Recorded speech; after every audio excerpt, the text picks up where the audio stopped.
ഈ വളരെ ഗുരുതരമായ മറ്റൊരാചാര ലംഘനം കൂടിയാണ് പുറത്തു വന്നിരിക്കുന്നത്. ആറന്മുള പാർത്ഥസാരഥി ക്ഷേത്രത്തിൽ നടന്ന വള്ളസദ്യ ഉദ്ഘാടനം ചെയ്ത ദേവസ്വം മന്ത്രി VN വാസവനാണ് ഇതിനകത്ത് പ്രധാന ഒരു പ്രതിയായി വന്നിരിക്കുന്നത്. മറ്റൊന്നുമല്ല, ഭഗവാന് നിവേദിക്കുന്നതിന് മുമ്പ് വള്ളസദ്യ ദേവസ്വം മന്ത്രിയും CPMൻ്റെ പത്തനംതിട്ട ജില്ലാ സെക്രട്ടറിയും ദേവസ്വം ബോർഡിൻ്റെ മുൻ പ്രസിഡൻറ്റുമാണ് അത് ഭക്ഷണം കഴിച്ചത്.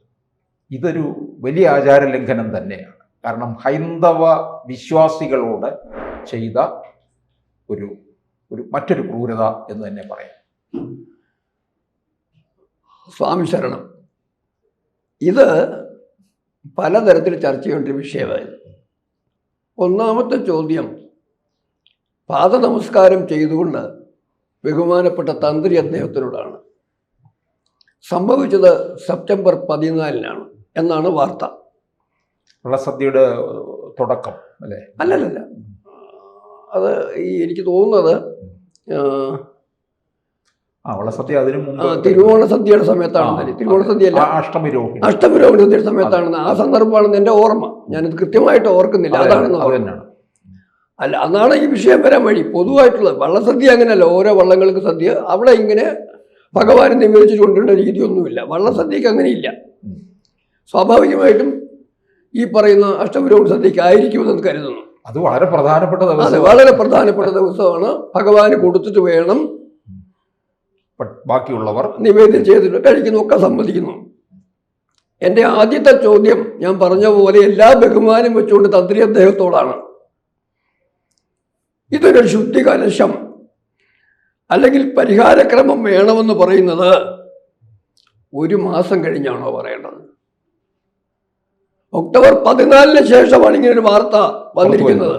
തിരുമേനിയുടെ, അതായത് തന്ത്രി അദ്ദേഹത്തിൻ്റെ നിർദ്ദേശം ഇത് വേണം. പള്ളിയോട സേവാ സംഘം സമിതിയുടെ ആളുകൾ, ക്ഷേത്രോപദേശക സമിതി, ദേവസ്വം അസിസ്റ്റന്റ് കമ്മീഷണർ, ഇവരെല്ലാവരും കൂടെ ചേർന്ന് ഒരു പരിഹാര പ്രക്രിയ ഇദ്ദേഹം നിർദ്ദേശിച്ചിട്ടുണ്ട്. അത് ചെയ്യണമെന്നാണ് പറയുന്നത്. എൻ്റെ ചോദ്യം, അശുദ്ധി ഉണ്ടാവുന്നിടത്താണല്ലോ ശുദ്ധീകരണം വേണ്ടി വരുന്നത്, അല്ലെങ്കിൽ തെറ്റുണ്ടാവുന്നിടത്തല്ലേ ശരിയുണ്ടാവേണ്ടത്? സെപ്റ്റംബർ 14 സംഭവിച്ച തെറ്റ് ഏതാണ്ട് സാമൂഹ്യ മാധ്യമങ്ങളിലെല്ലാം ചർച്ച ചെയ്യപ്പെട്ട വിഷയം. അത് പരിഹരിക്കുന്നതിന് വേണ്ടി ഇതൊക്കെ നോക്കി നടത്തി ആത്മീയ നേതൃത്വം കൊടുക്കാൻ ബാധ്യതയുള്ള ആദരണീയനായ തന്ത്രിയുടെ ശ്രദ്ധയിൽ അന്ന് പെടാതെ പോയോ? ഇനി വേണ്ട, കത്ത് കിട്ടിയ ശേഷമാണെങ്കിൽ പോലും എന്താ ഇത്രയും വൈകിയത് മറുപടി കൊടുക്കാൻ വേണ്ടി? തെറ്റുപറ്റെങ്കിൽ തിരുത്തണ്ടേ അന്നേരം, ഏറ്റവും പെട്ടെന്ന് തന്നെ. ഇത്രയും വൈകിയെങ്കിൽ ഇക്കാലം എത്രയും ഈ ശുദ്ധീകരണ പ്രക്രിയ ചെയ്യുന്നതിന് മുമ്പുള്ള ക്ഷേത്രത്തിലാണോ ആളുകൾ പോയി തൊഴുകയും അവരുടെ പ്രാർത്ഥന സമർപ്പിക്കുകയൊക്കെ ചെയ്തത്? അതൊരു ചോദ്യമാണ് എൻ്റെ. കാരണം ഞാൻ പ്രധാനപ്പെട്ട വിഷയത്തിലേക്കാണ് വരുന്നത്. ശബരിമലയിൽ ഉൾപ്പെടെ ഭഗവാന്റെ പിതൃസ്ഥാനത്തുള്ള തന്ത്രി, അവരുടെ ശ്രദ്ധ കുറെ കൂടി വേണ്ടിയിരിക്കുന്നു. വരുന്ന കാലങ്ങളിലെങ്കിലും ആരെങ്കിലും പറഞ്ഞു കേട്ട് കഴിഞ്ഞിട്ട് അല്ല ഇവർ പരിഹാരമായി വരേണ്ടത്. കോടതി പോലും, ബഹുമാനപ്പെട്ട കേരള ഹൈക്കോടതി ശബരിമലയിൽ ഇടപെട്ടത് സുവമോട്ടോ ആയിട്ടാണ്. ആരെങ്കിലും പരാതി കൊടുത്തിട്ടല്ല. അവർക്ക് ലഭിച്ച വിവരത്തിൻ്റെ അടിസ്ഥാനത്തിൽ ദേവസ്വം സ്പെഷ്യൽ കമ്മീഷണറുടെ ഭാഗത്ത് കിട്ടിയ റിപ്പോർട്ടിൻ്റെ അടിസ്ഥാനത്തിൽ സ്വന്തമായിട്ട് കേസെടുക്കുകയായിരുന്നു. അതുപോലെ കേട്ടോ കണ്ടോ അനുഭവിച്ചോ അറിയുന്ന എന്തെങ്കിലും ആചാര ലംഘനമോ അരുതാത്തതോ ശ്രീകോവിലിൻ്റെയോ ക്ഷേത്രത്തിൻ്റെയോ ഏതെങ്കിലും മേഖലയിൽ ഉണ്ടായിട്ടുണ്ടെങ്കിൽ അതിൻ്റെ പരിഹാരം നിർദ്ദേശിക്കുവാനും നടപ്പിൽ വരുത്തുവാനുമുള്ള ഒരു ധാർമ്മികമായ ഉത്തരവാദിത്വം തന്ത്രിയെപ്പോലുള്ള പ്രധാനപ്പെട്ട പദവികളിരിക്കുന്നവർ ഇനിയെങ്കിലും ചെയ്യണമെന്നുള്ളതാണ് ആദ്യത്തെ ഭാഗം. രണ്ടാമത്തെ ഭാഗം, ഉണ്ടെന്നോരറിയുന്നില്ലെങ്കിലും വിളമ്പുന്നോരറിയണമെന്ന് പറയുമല്ലോ. ഒരുപക്ഷെ വിശപ്പ് സഹിക്കാൻ വേണ്ടിയിട്ടായിരിക്കും മന്ത്രി നമ്മുടെ വാസവൻ ഇത്തിരി നേരത്തെ ആഹാരം വേണമെന്ന് ആഗ്രഹിച്ചത്.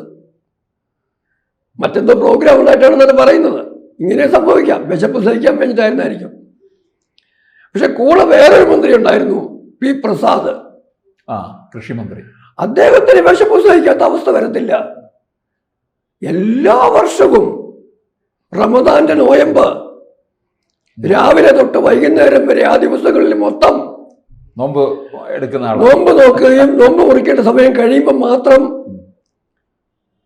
ആഹാരം കഴിക്കുകയും വെള്ളം കുടിക്കുകയും ഉമിനീര് പോലും ഇറക്കുകയും ചെയ്യുന്ന മതമൗലികവാദിയായ ഏതൊരു ഇസ്ലാമും ചെയ്യുന്ന ചടങ്ങുകളെ അതുപോലെ പിന്തുടരുന്ന പ്രസാദ് മന്ത്രിക്ക് ഭക്ഷണം കഴിക്കാൻ താമസിച്ചാലും സഹിക്കാൻ വയ്യാത്ത അവസ്ഥ വരത്തില്ല. അതിലേക്ക് ഞാൻ വീണ്ടും വരാം. ഞാൻ പറയുന്നത്, ഏത് മന്ത്രിയാണെങ്കിലും, അതും വാസവൻ മന്ത്രിയാണെങ്കിലും പ്രസാദ് മന്ത്രിയാണെങ്കിലും, അങ്ങനെ സ്വർണമാണെങ്കിലും സദ്യയാണെങ്കിലും ആദ്യത്തെ അവകാശം ഞങ്ങൾക്കുള്ളതാണെന്ന് കരുതി പെരുമാറുന്നുണ്ടെങ്കിൽ, ശബരിമല സ്വർണം കരുതി കണ്ടതല്ലേ, ശബരിമല മാത്രമല്ല, ഇതിനിടയ്ക്ക് ആറന്മുളയില് ഭക്തൻ സമർപ്പിച്ച 58 പവൻ സ്വർണം അത് കാണുന്നില്ല എന്ന് വാർത്ത കൃത്യമായി വന്നു കഴിഞ്ഞിരിക്കുന്നു. അത് ആ ഭക്തൻ അവിടെ പ്രതിഷ്ഠയോടൊപ്പം ചേർന്ന് കാണേണ്ട ആ സംഗതി കാണാതെ വന്നപ്പം അത് ചോദിച്ചപ്പോൾ ഞങ്ങൾ അന്വേഷിക്കട്ടെ എന്ന് പറഞ്ഞു. എന്തന്വേഷിക്കാനാ? ദേവസ്വം രജിസ്റ്റർ ഉണ്ടാവണമല്ലോ. രജിസ്റ്റർ തുറന്ന് നോക്കിക്കഴിഞ്ഞാൽ ഈ 58 പേർ അദ്ദേഹം സമർപ്പിച്ചത് ഉണ്ടോ എന്ന് പെട്ടെന്ന് അറിയണമല്ലോ. ഉണ്ടെങ്കിൽ ഇരിക്കുന്നിടത്ത് പോയി നോക്കി വെരിഫൈ ചെയ്യാമല്ലോ. യഥാർത്ഥത്തിൽ ഇത് ഭഗവാന്റെ ഒപ്പം തന്നെ കാണുന്നതാണ്. അവിടുന്ന് ഒരു പുതിയ രീതിയിലേക്ക് വെള്ളി ആഭരണം കൊടുത്തു കഴിഞ്ഞപ്പോൾ അത് മാറ്റി, സമ്മതിച്ചു. പക്ഷെ അതുപോലും ആദ്യം പറഞ്ഞത് രജിസ്റ്റർ നോക്കട്ടെ എന്ന് പറഞ്ഞു. ഇപ്പൊ നോക്കിയെന്നും ആ സാധനം ഇപ്പൊ ഇല്ലെന്നുമാണ് കേൾക്കുന്ന വാർത്തകൾ. അപ്പം സ്വർണമാണെങ്കിലും അന്നമാണെങ്കിലും ആദ്യത്തെ അവകാശം എനിക്കുള്ളതാണെന്ന് മന്ത്രി വാസവനോ മന്ത്രി പ്രസാദോ കരുതിയെങ്കിൽ അത് അവരുടെ മാർക്സിസ്റ്റ്, കമ്മ്യൂണിസ്റ്റ്, ജിഹാദി ആ ചിന്തയുടെ വികലമായ ധാരണയാണെന്ന് പറഞ്ഞ് അവരെ വേണമെങ്കിൽ നമുക്ക് അവരുടെ കുറ്റം ലഘൂകരിച്ച് കാണാം. പക്ഷെ വിളമ്പിയവരുണ്ട്. വിളമ്പിയവരറിവില്ലാത്തവരല്ല. ആറന്മുളയിലെ സദ്യക്ക് വിളമ്പിയവരെന്ന് ഞാൻ പറഞ്ഞാൽ എടുത്ത് വിളമ്പിയവരെന്ന് ഉദ്ദേശിക്കുന്നത് അത് ഇവർക്ക് ആദ്യം കൊടുക്കാൻ തയ്യാറായ ഉത്തരവാദിത്വമുള്ള വ്യക്തികൾ, അത് ദേവസ്വത്തിൻ്റെ അവിടുത്തെ അഡ്മിനിസ്ട്രേറ്റേഴ്സ് ആണെങ്കിലും പള്ളിയോടെ സേവാ സംഘത്തിൻ്റെ ആളുകളാണെങ്കിലും ആരാണെങ്കിലും അവരിതറിയണമായിരുന്നു. അവരിത് ചെയ്യാൻ പാടില്ലായിരുന്നു. അതാണ് എനിക്ക് പറയുവാനുള്ളത്. അത് ആചാരലംഘനത്തിൽ അതുകൊണ്ട് അക്കൂട്ടർക്കും പങ്കുവന്നു. അവരെയും തിരുത്തേണ്ടതുണ്ടായിരുന്നു. അതുകൊണ്ട് നമ്മൾ ഇതിനകത്ത് മനസ്സിലാക്കേണ്ട പ്രധാന കാര്യം എന്ന് പറയുന്നത്, ഞാൻ അങ്ങോട്ട് വീണ്ടും മന്ത്രി പ്രസാദിലേക്ക് തിരിച്ചൊന്ന് വരികയാണ്. മന്ത്രി പ്രസാദ് മതനിരപേക്ഷ രാഷ്ട്രീയത്തിൻ്റെ ആളാണെന്നാണ് അവർ അവകാശപ്പെടുന്നത്. പേര് കൊണ്ടും ജന്മം കൊണ്ടും ഹിന്ദുവാണെന്ന് തോന്നുന്നു. ഹിന്ദുവിൻ്റെ 41 വ്രതം നോക്കി ശബരിമല പോകുന്ന രീതിയോ നവരാത്രിക്ക് വ്രതമെടുക്കുന്ന രീതിയോ ഒന്നും അദ്ദേഹത്തിനുള്ളതായിട്ട് ഒരു പത്രവാർത്തയിലും ഞാൻ വായിച്ചിട്ടില്ല. അതിൽ തെറ്റുമില്ല, അദ്ദേഹത്തിന് അങ്ങനെ പോകാം. മണ്ണർക്കാട് ഒരു നോയമ്പാണ്. മണ്ണർക്കാട് ക്രിസ്ത്യൻ പള്ളിയിൽ അതിനുവേണ്ടി നോയമ്പ് നോക്കുന്നൊരു കാലഘട്ടമുണ്ട്. ആ നോയമ്പും, അതായത് ക്രിസ്ത്യൻ നോയമ്പും വ്രതവും ഇദ്ദേഹം അനുഷ്ഠിക്കുന്നതായിട്ട് കണ്ടിട്ടില്ല. ഈ റംസാന് വ്രതമെടുക്കുന്നത് മാത്രമല്ല, അതിന് വേണ്ട പത്രവാർത്തയും കൊടുത്തിട്ടുണ്ട്. അത്രയും ചെയ്യുന്ന ഒരാളിന് ഈ ഒരു ക്ഷേത്രത്തിൽ ചെല്ലുമ്പം തീരെ കുറഞ്ഞത് അവിടുത്തെ സമ്പ്രദായം അനുസരിച്ച് മതി. ഭഗവാന് നിവേദ്യം സമർപ്പിച്ച ശേഷമാണ് ഭക്തർക്ക് അത് പുറത്തേക്ക് കൊടുക്കുന്നത്.